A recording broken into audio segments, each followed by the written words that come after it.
Good. So, hello. Good evening. Again, it's cool to be here.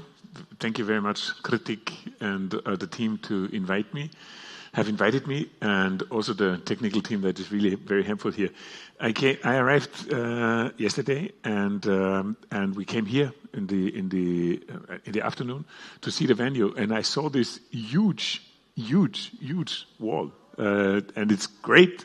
But I thought, okay, so I have to really adapt a little bit, and I hope we'll have a good show, because normally I'm presenting quite often different projects that I'm doing, and normally you don't get this kind of a stage and this kind of a screen, so that's cool.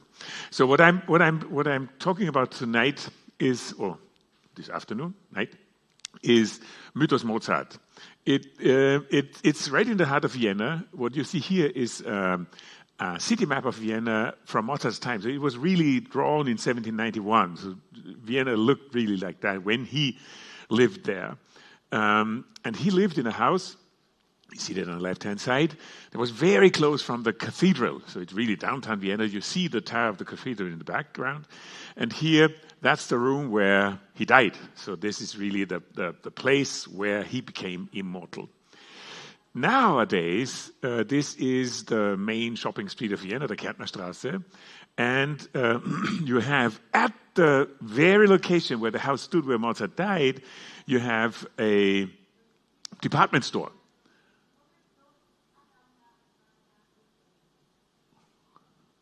Do I understand something? Do you want to tell me something? Okay.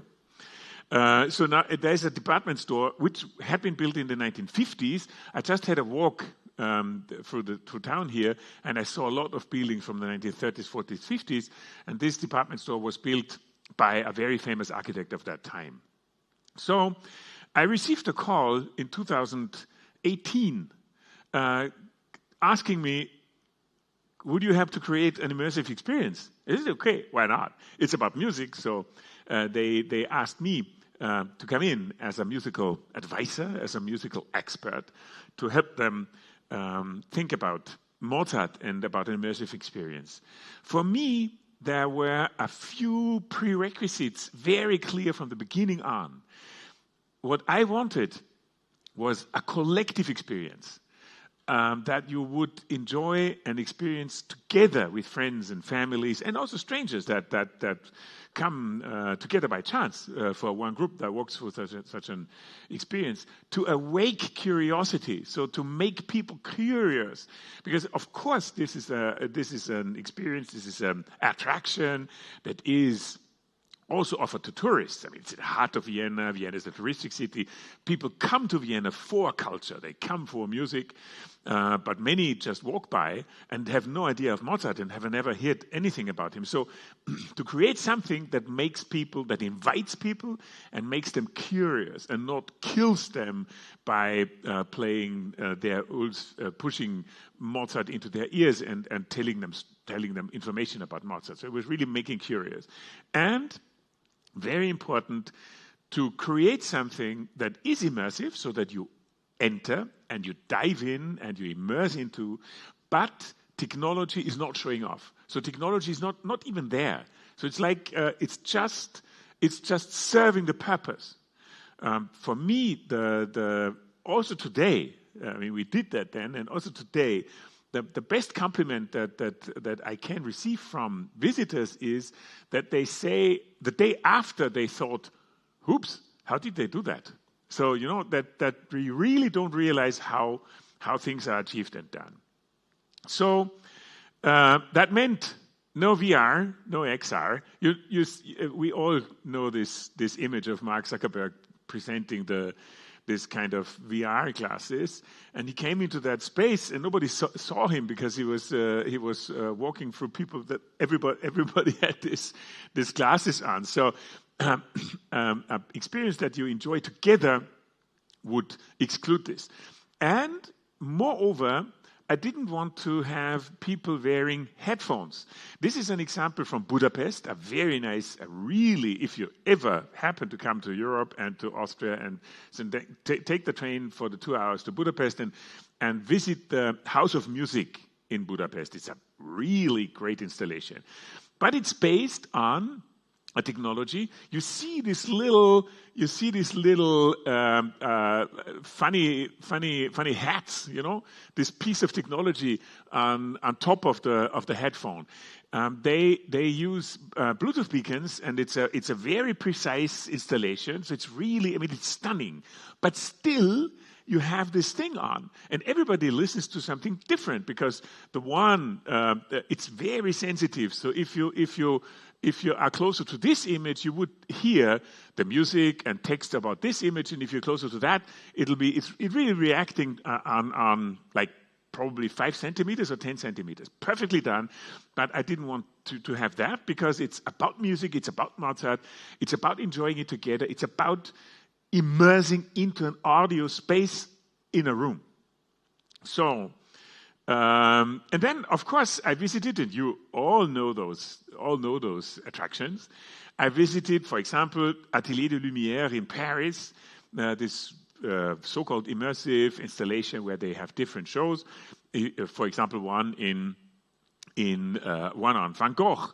So I saw this, and you see the people, and you see it's really a bad projection. So you see the pixels, and it's bad stitching. So I thought, okay, so this is really what I don't want.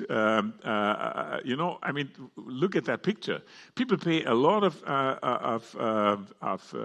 for their tickets, and then they get this crap of a projection. Or they have, maybe it has toured also here, so it tours all over Europe in at least 5 or 6 versions. So they have this funny installation with sunflowers, but it's like sunflowers from the supermarket for 50 cents each, so I thought that's really not worth it. And then I felt it's also really a misunderstanding of this art.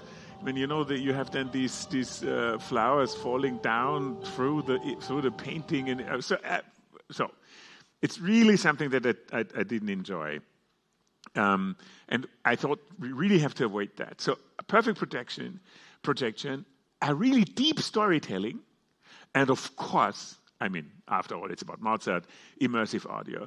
So I asked an old friend who is fairly important.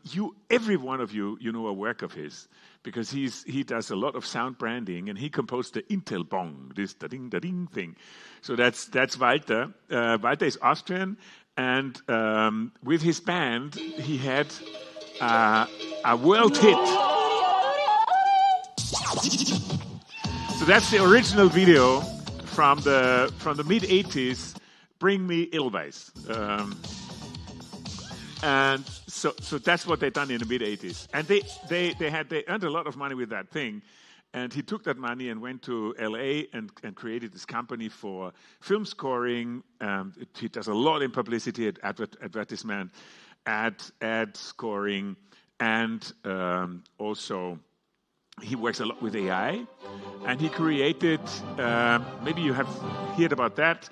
They created by using artificial intelligence, cooperating with Rutgers University. They created a Beethoven 10 symphony, two movements of a Beethoven 10 symphony from the sketches that he left for that symphony.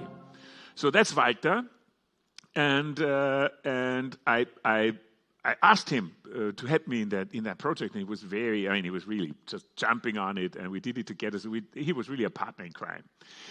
We had several suggestion proposals for that space. One was like using the entire 1,500 square meters as one open space where you wander through. That seemed not really to work. So we decided to create 5 what we called Mozart worlds. And through these Mozart worlds, you walk through, and it's 5 totally different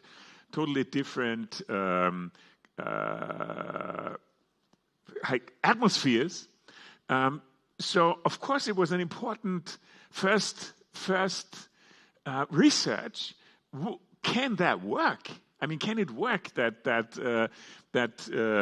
you need frequency, that the entire thing is paid only by private money. So it's one investor, the owner of that department store, who paid a lot of money, 12 million euros, for that.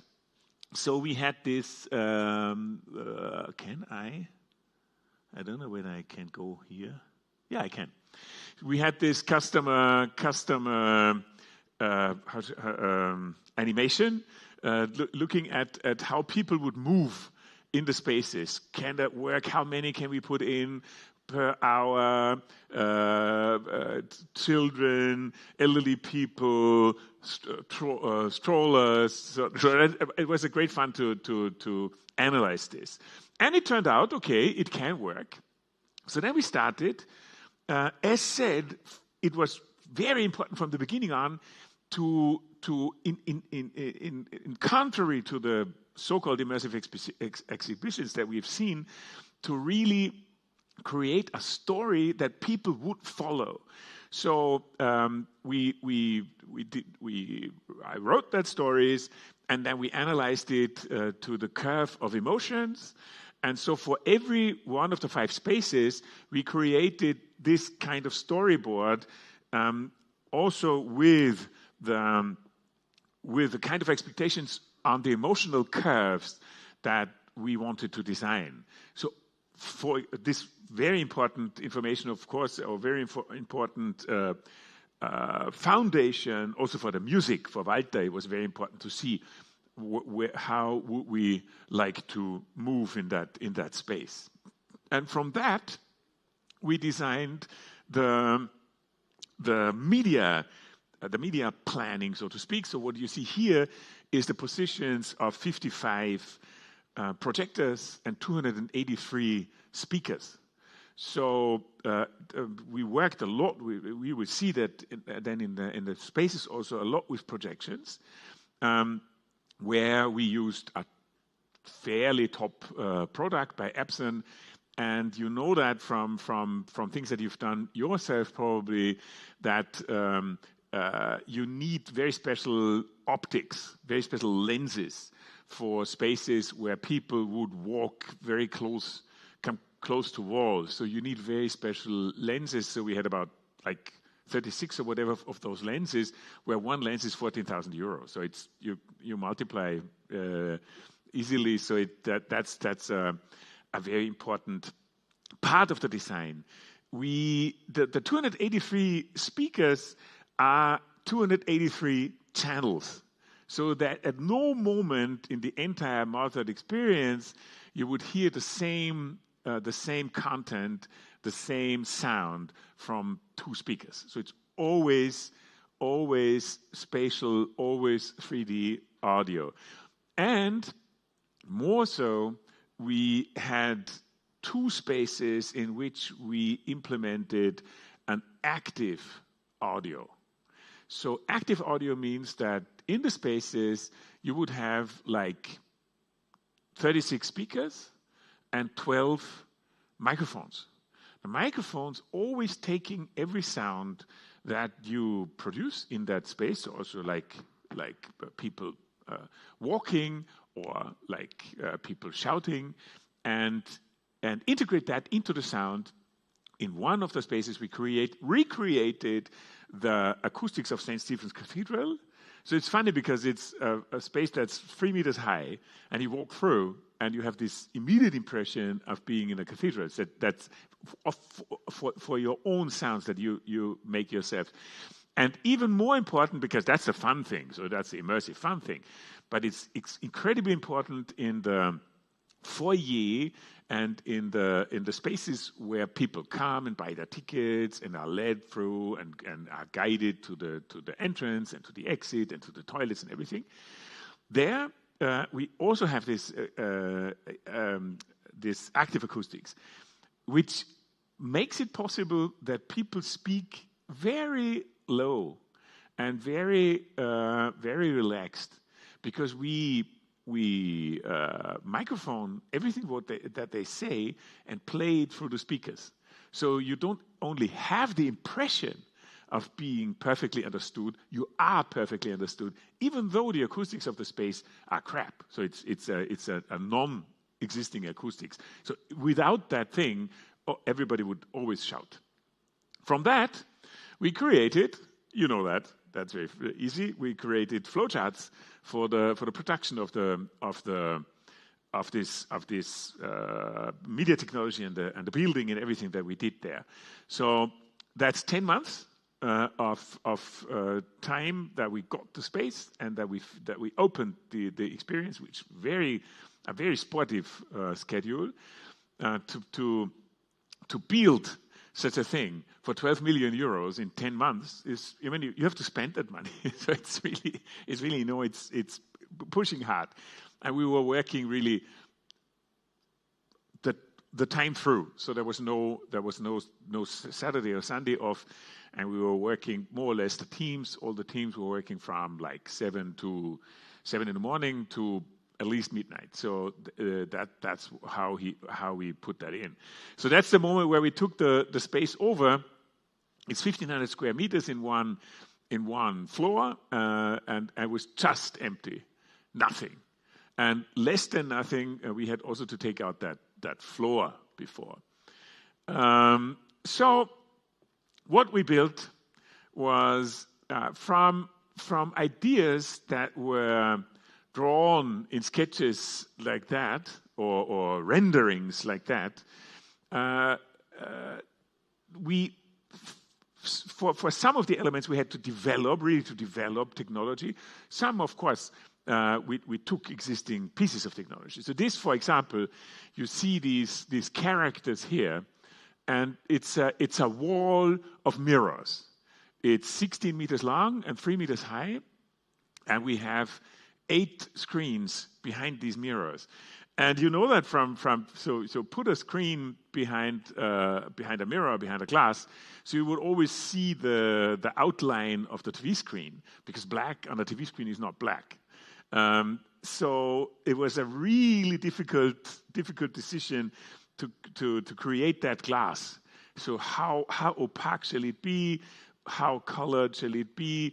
So that really those characters would appear as if out of nothing. And so that's the characters that we created, motion captured and then animated by a company that works also a lot for international productions, like also for Disney. So they accompanied you then through the show. So this is how it was done. I mean, you know that it's an actor in a costume, and then he's animated. And we don't have sound. Do we have sound? No. There should be sound. Shall I do something with the computer? Because here it's not so necessary, but for the videos that come, it would be really a pity. Let's see whether it gets out. So anyway, we can move ahead. It was very important for me we were working in a space, or have been working in a space where there was nothing. Yeah, go ahead, please, just go ahead and do what you feel necessary.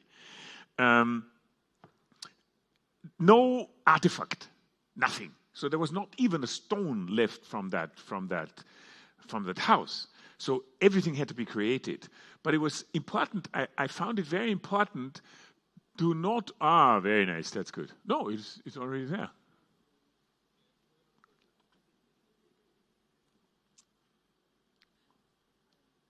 Okay, we check.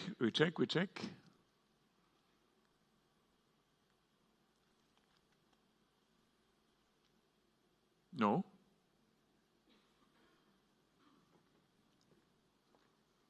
I don't know what's happened. It's already sent it there, but we are not receiving. Okay, we are putting another. We're trying with the. Okay. But then we have to. And I have to look. That's nice. Very good. Perfect. So, thank you very much for applause. Yes. So it was important. I thought it was important also for kids, for example, to not only have projections and things on screens, but also something to touch. So I asked a partner to create this city map as a tangible installation, so to speak. So and we put that in the entrance area of the Mozart experience. Here, the guy on the right-hand side is the investor who spent 12 million euro. On the left-hand side is Vienna's mayor, Michael Ludwig, who was born at the exactly same day than me, day and year. The same we did for Mozart's travels, because what I thought is, what you see here, all those different colors and the little spaces, it's not lakes and mountains. It's the frontiers of the little states that made up Germany, Austria, Switzerland. So what we did was to create a map in which you would see all those little states, and you could follow with your fingers Mozart's travels. So travel a border. So they were traveling. He was traveling 10 years of his life. Imagine, he was 36 when he died, 35, not even 36. In 10 years he was on the road. And he was on the road in such circumstances. And it was also very important to have, that's something that even I'm an analog guy also. So Adam Dubov said that this morning about us, meaning me and him. So it was very important for me to have a calligrapher write, or so to create all the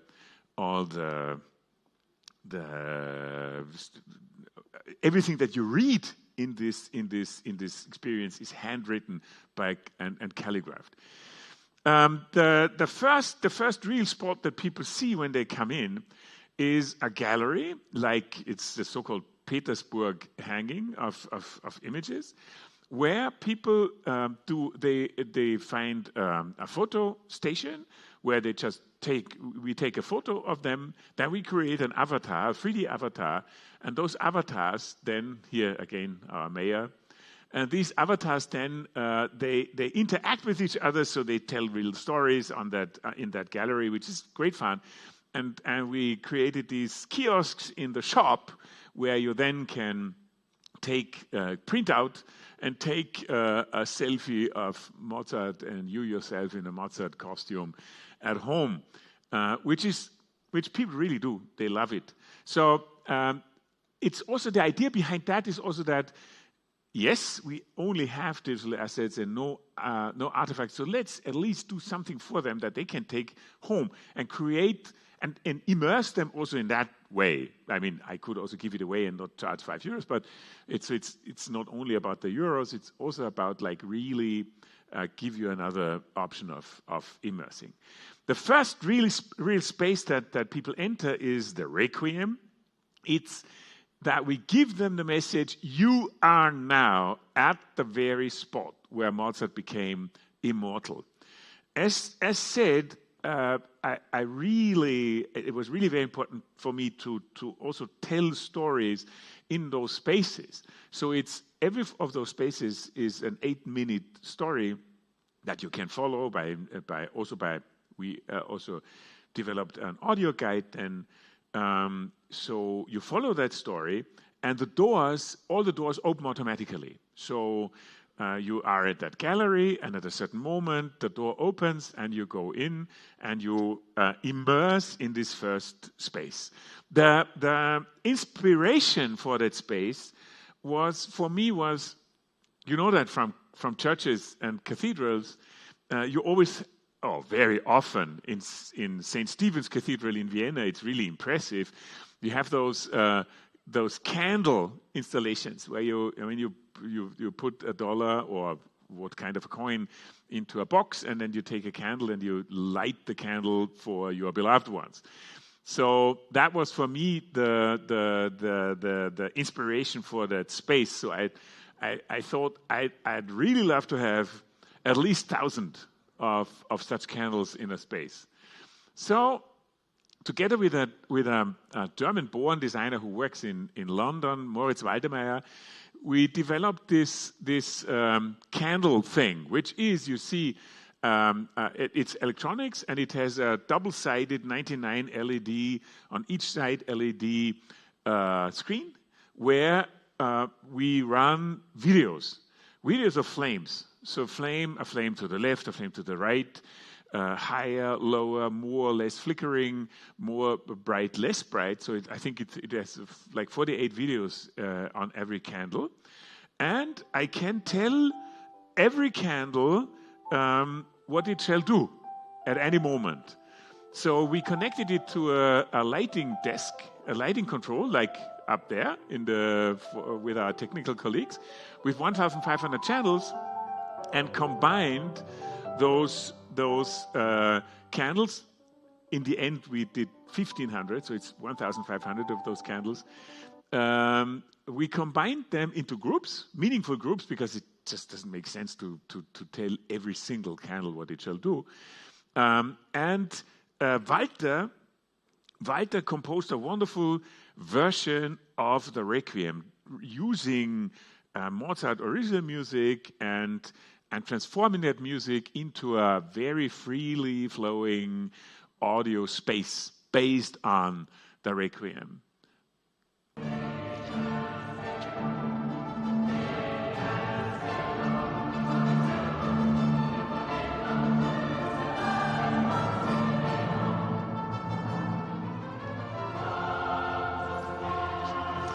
And you see also we also produced video projections that help you understand the story that Mozart wrote here, those pieces, that they had kids, and that he died there in the end.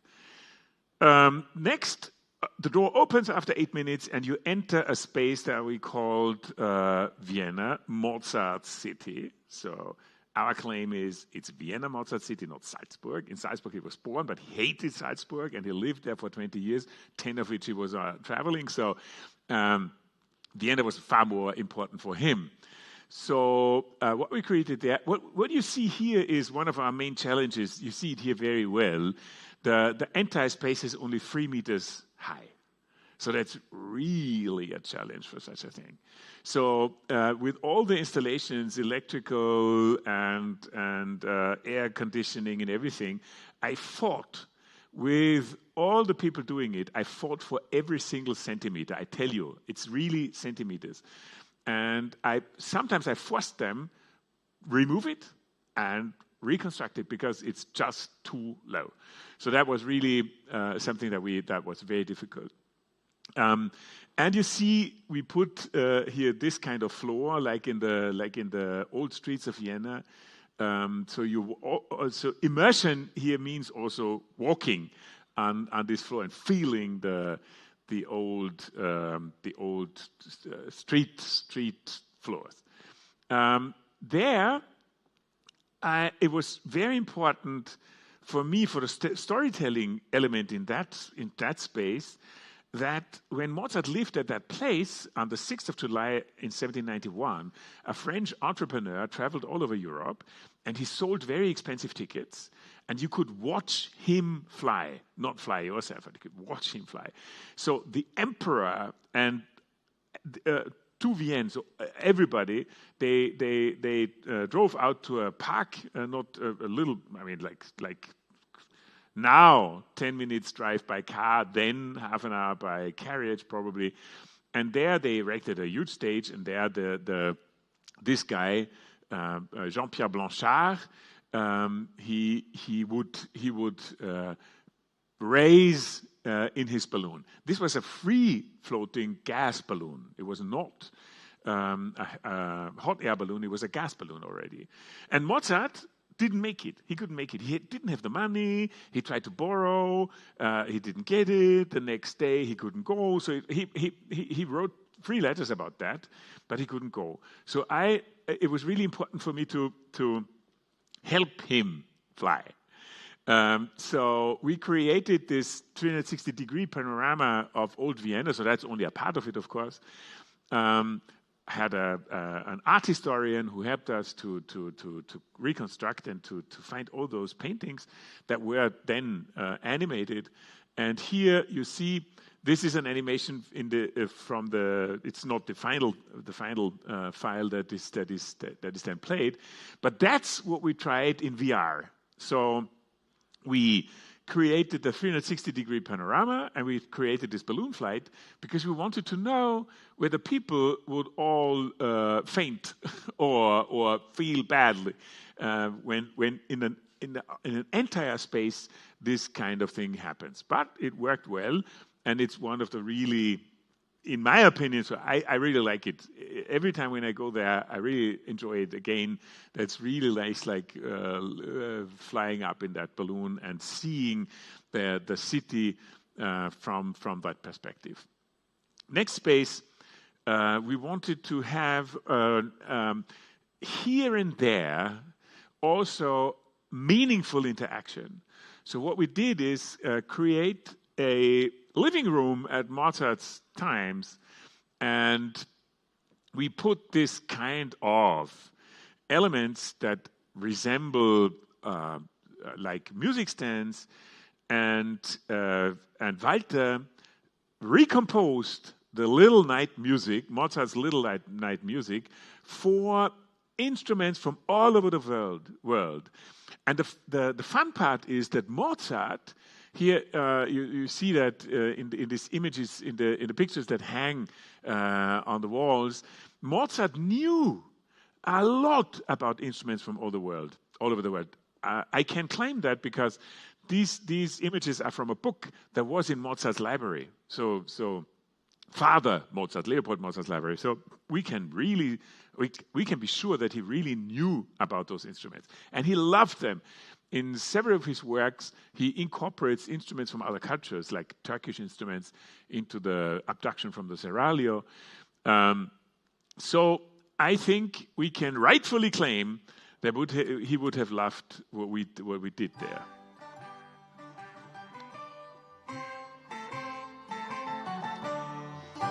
So that's a Chinese erhu, and you hear all the other instruments you hear in the background. And that's Mozart would have loved it, I think. So and we love it because it's you cannot hear this piece of music in the original version anymore because it's played to death. So and we produced it with professional musicians from all those cultures in one of the most beautiful and important concert halls in Vienna. Next, so the door opens at the end of that space. So, on these kind of music stands, people can select those instruments. So, of course, that is also directed to an international public, to international tourists coming from all over the place, being able to select an Arabic, Turkish, Chinese, Japanese, African instruments.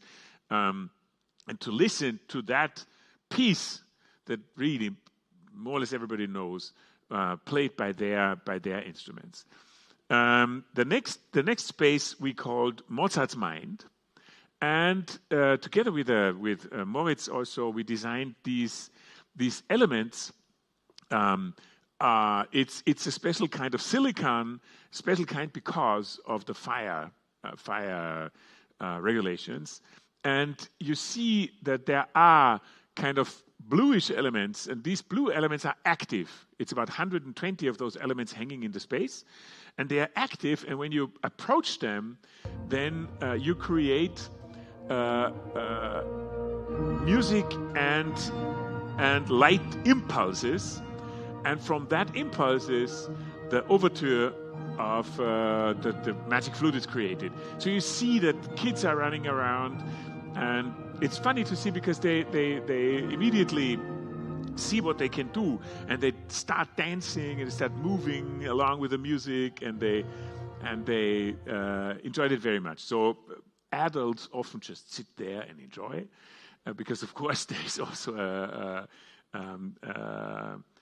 a show running without that you interact, but it's more fun if you see the kids there. I like it very much, and I put a soft floor a sports ground floor there, because this is also a little bit of revenge for my childhood, because I always hated concert halls and opera houses, because you always have to sit there like this, and the music asks like for moving and dancing, and you can't. So that's what we did there. And then the last space we called Mozart Forever. Mozart Forever. That's a typo. Sorry, Mozart Forever, an immersive piece of art. Let's call it art. Why not?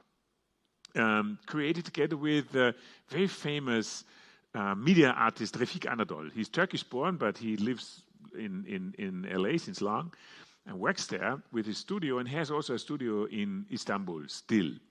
So this is Refik, and he came to Vienna, and we, long before we moved to the real space, we had created all those spaces in a factory. We rented a factory building where we would put up all those spaces and the entire technology. So we prepared all the racks, 9 racks full of media technology, and all the cabling we already prepared in a factory and made it play. And then we transferred it to the real spot, because it would have not been possible to test it on the spot. That would have taken far too long.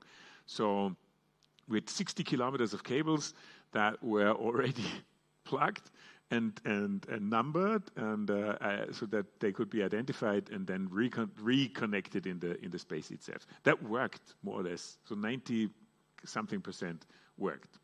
A few not.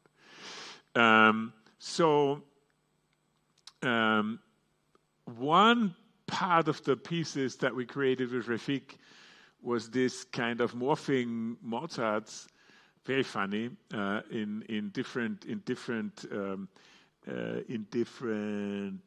Where are we here? I don't see my cursor. Anyway. Different takeaways, but of course, I'd love that. I'd immediately buy such a plate where the image moves.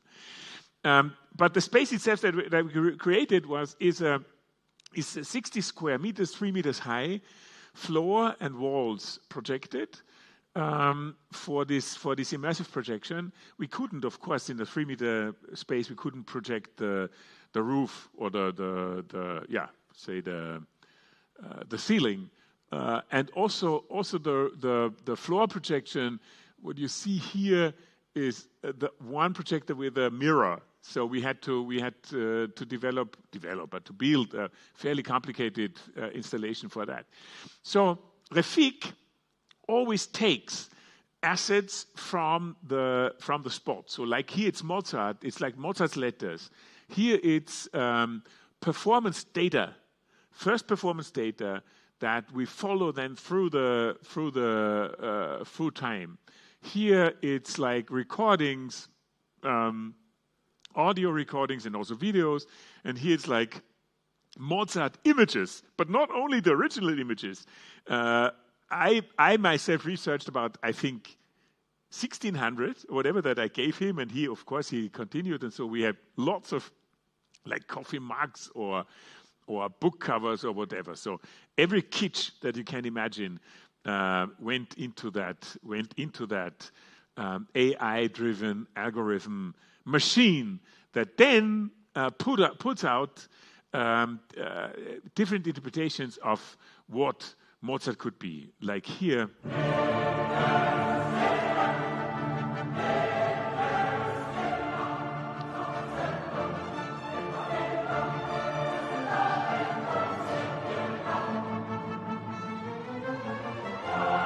Like conducting. And this is a little different version of Mozart. Or also playing the piano.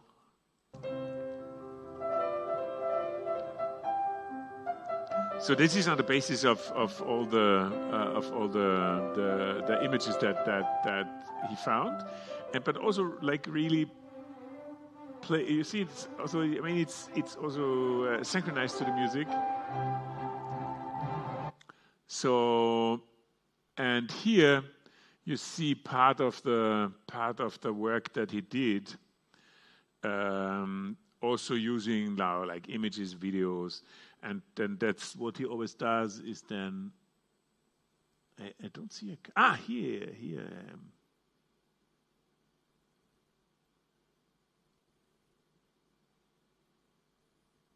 But how can I move forward? I'm too weak, unfortunately, in that. No, I can't. Anyway, so I mean, you can imagine what's happening in there. So this is all Mozart operas, for example, excerpts from Mozart operas. Some of the videos even playing, and this is then together with Walter's music. That's a really very immersive kind of projection, and the entire show ends with an AI piece again of the cemetery where Mozart was buried. And this cemetery is very famous for lilacs. And in May, many people go out there to visit Mozart's grave and to see the lilacs blossom. So Refik created a prompt, paint me a cemetery with lilacs, and that's really funny what the AI came up with. So, and you see here also the kids then enjoying it very much. And then over there on the one image you see the door opening, automatically opening also, and exit through the gift shop. So you know that. So this is what I wanted to show you. And also give a little bit of background for it. And now I'd be very happy, thank you for your attention, and I'd be very happy to also answer questions if you have some. And I take that thing here so that I also understand questions that are asked in Spanish. Let's see what we have. Anything, or is everything totally clear and evident, and you just want to have a beer, which I'm very happy to share.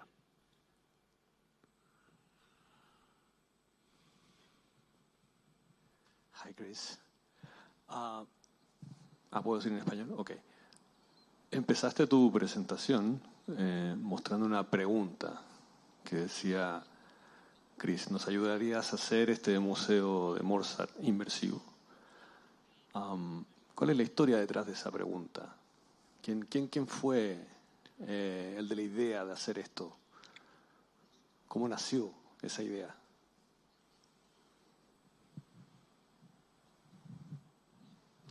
To create that entire thing, yeah. So yeah, so not you mean the idea of creating such a thing at all? Yeah, this was the idea and the wish of the one man that we saw on the photo on the image with the mayor of Vienna, Hans Schmid. He in fact he earned a really lot of money with ad in the advertisement industry and publicity.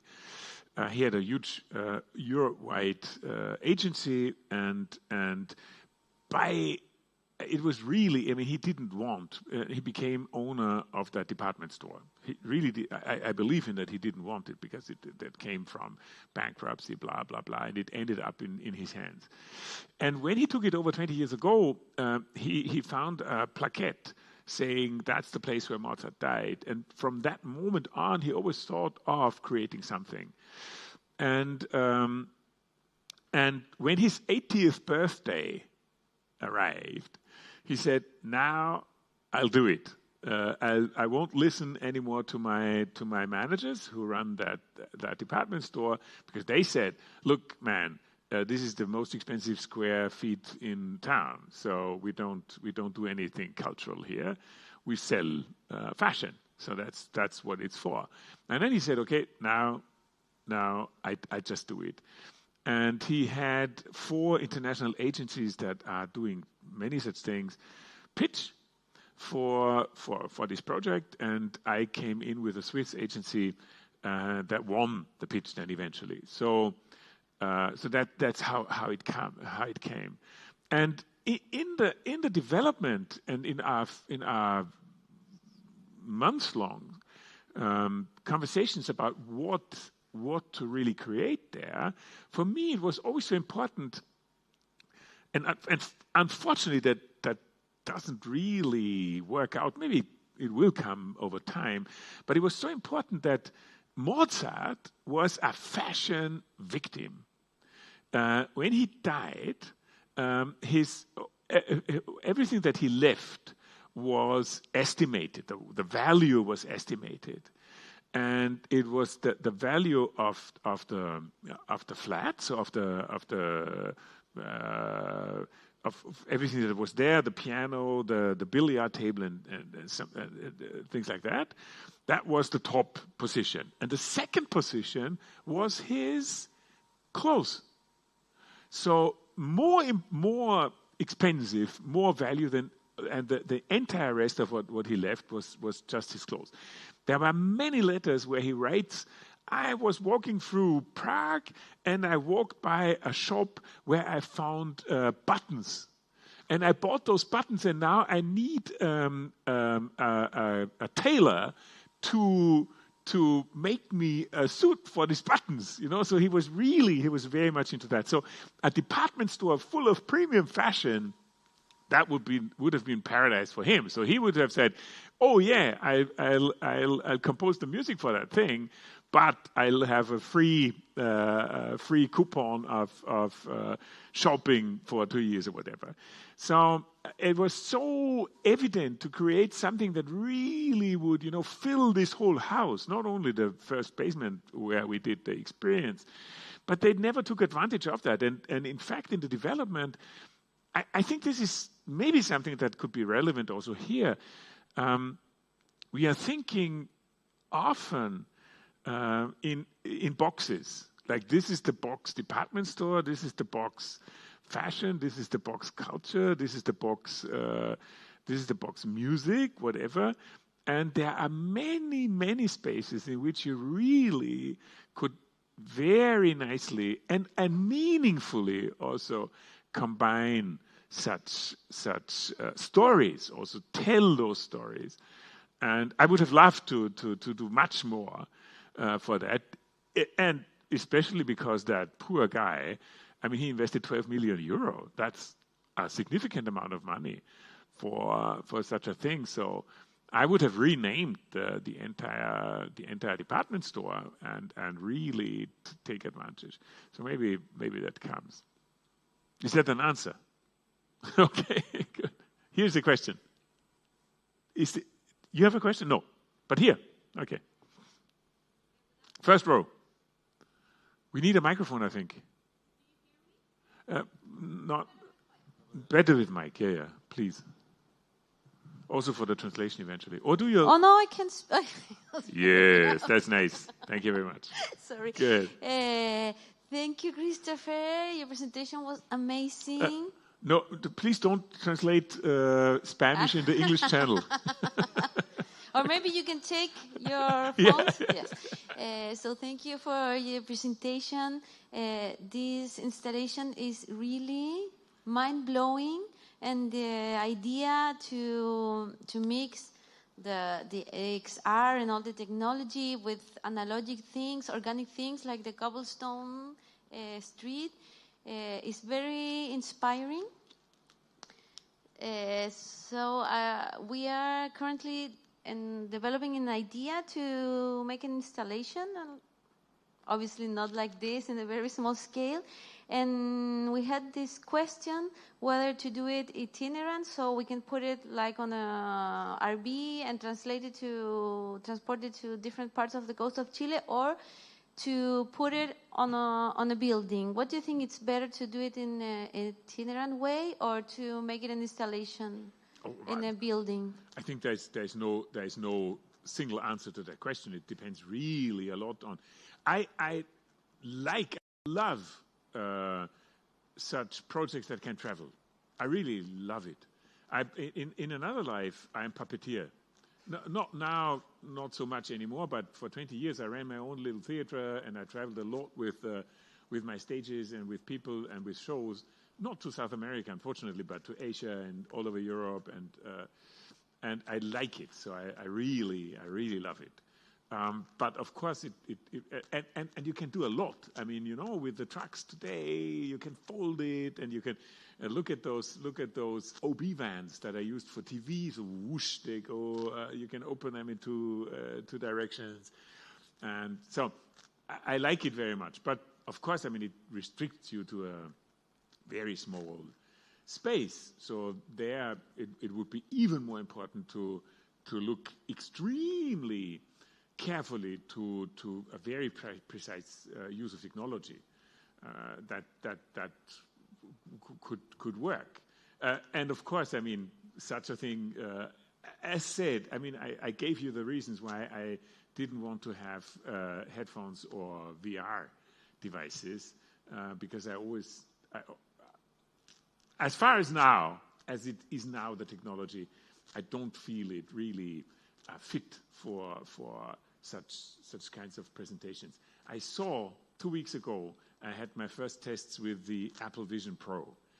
And this is a product, this is a device that points in a direction where I see, okay, that's going in a direction where it'll be fun to play with. And where, I mean, you see the eyes, you can see the eyes at least. I mean, it's not perfect at this moment, so you're not locked in that device.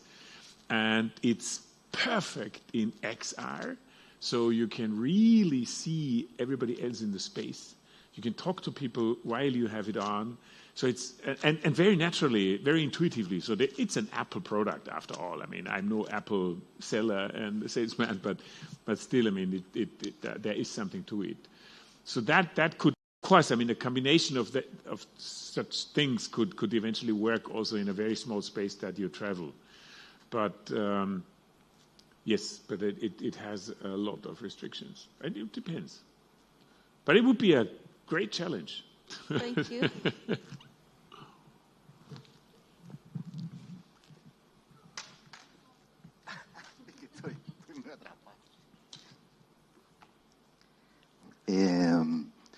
In Spanish. Yes. Go ahead. Bueno, primero, Yes. gracias por la presentación. Todo muy, muy impresionante. Te quería preguntar acerca un poco de las soluciones sonoras del lugar, ya que no se trabaja con audífonos. Hay distintos salones, ¿ya? ¿Qué tipo de instalación sonora más o menos manejan? Me imagino multicanales. ¿Y cómo desarrollan los contenidos? No me imagino que sea solo música de Mozart, o sea, cuando vemos esa ciudad antigua, me la imagino escuchar esa ciudad antigua. ¿Ya? Yes, exactly. Y por último, el control de la contaminación sonora entre los distintos salones, ¿de qué manera está controlado? Yeah. So the sound pollution, that's easy to answer. That's easy to answer because I mean, we just had to build it in a way that it doesn't disturb each other, and we have always between the spaces we have always two doors, so it's always a little transition room of about 2 or 3 meters. So the one door opens automatically, the other is still closed, and so people walk through and it works. So that was. Yes, I was a bit nervous about that because, I mean, you know, you can design it, you can build it, but then you put the 283 channels in and then you see, okay, does it work or not? But it turned out to be, that's okay. The other part, as said, it's more than 280 channel installation. And yes, I mean, you can't really show it here, but if you walk through the city, you walk and you see a carriage. You walk and you see a bird. You walk and you see a market. And you have all the content, the audio content to that to the images, so to accompanying and synchronized with the images. Walter Werzover did a really great job with his studio and his team, and that was a lot of work. And yes, it's a really very comprehensive audio control also. So it's about like it's 4 racks only, amplifiers, at least 12 each, so it's 48 probably amplifiers or even more that serve the channels, and we have this media control for the video and for the audio that serves all the speakers that create this space. Also, the other spaces where it's more music, like the Requiem, we don't have like these stories in the city, doors opening, doors closing, windows opening, singers singing from one window. So that's very specific sound in the Requiem. We don't have that, but also there, Walter created a sound space that if you walk through, you always hear different elements. Of course, as said, one of the first decisions that I had to make was, where does the music come from? And what music will it be? I worked as a puppeteer and as running my own theater and as programming festivals, also without puppets, human musicians. I had lots and lots of pieces commissioned. So contemporary composers writing for performances that I produced. And it was clear from the beginning on that with a traditional contemporary composer, you just can't do such a thing. I mean, it's impossible because they deliver a work, and that work is like, the Holy Grail, and it has to be performed.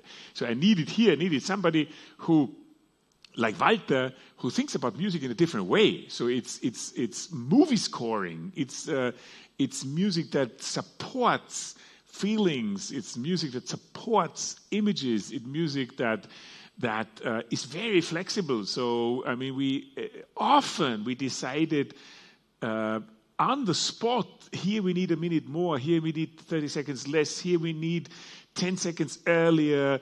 A transformation into flat or whatever. So it was really a work on the spot also. And this meant that, of course, we couldn't use recordings. So every single note of Mozart that you hear here is recorded from scratch. We cooperated with the Music University of Vienna, one of the most important music universities in the world. I closed a cooperation with them so that the entire music that we needed was incorporated in their curriculum. So over a full year, students of the Music University of Vienna rehearsed and played these pieces of music that we needed. And then we rented a space. Unfortunately, I don't have an image. I looked it up because I tried to see it, but Google it. It's really interesting.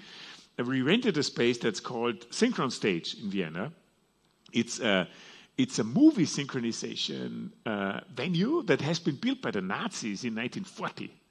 A big hall, concert hall, but only for movie scoring. So that's really an interesting place.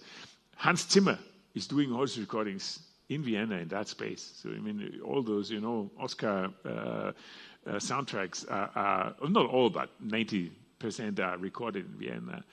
And we rented that space for a week, and we went there with 180 people and recorded this entire music in layers. So it was the high and the low strings, the wood, the brass, the singers, the choir. But then Walter arranged lots of that music also for weird combinations, like in this space, Vienna, in the Vienna where you walk through the city, the leading musical element is the area of the birdcatcher. And he arranged that music for 60 different versions. Accordion, a gypsy band, the choir humming, like marching, and so it's absolutely stunning. And you walk through and you hear that, and glass harmonica and whatnot, you know. And we recorded all this music in all those different versions, variations, and layers, so that Walter could really create totally freely that sound space. And of course, he broke it up also by elements of pure rhythm, by very contemporary in the sense of pop, rock, jazz influence. The music is always, you know, it's never ever, it's really running through. So people can just dive in a little bit, and then we make them relax, and they can lean back, and then they come back to Mozart. So to give them a flow that is inviting and not you know, pushing you out if you are not a Mozart lover. And finally, it would have anyway been impossible to really play only Mozart music, because you always would have to cut it here or there and you know, take pieces out. So we thought it's far closer to the music also if you really take it also as an open source material to create a new audio world. But yes, I mean, the control and the cabling and all that was quite a bit of designer work. Yeah. Questions, remarks, protest? Yeah, here we have a question over there.